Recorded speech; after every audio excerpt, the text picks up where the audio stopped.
சரி நான் ஒன்று கேட்குறேன். கறி குழம்புல எலும்பு உன் கதையே வேணா, கிளம்பு கிளம்பு. ஒருத்தவங்க வந்து பேங்க்ல காசு எடுக்க போனாங்களாம். காசு எடுக்க போயிட்டு வர அப்போ ரொம்ப அதிர்ச்சியாகி ஷாக் ஆயிட்டு வந்தாங்களாம். ஏன்? அட விடுப்பா, மனுஷனுக்கு கஷ்டம் நஷ்டம் வரலாம் ஜகஜம். இத போய் பெருசா நினைச்சு ஃபீல் பண்ணிக்க.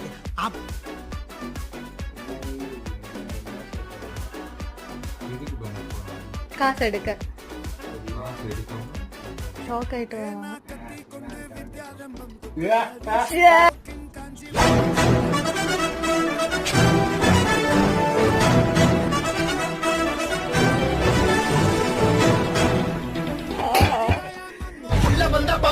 அண்ணா யாரு?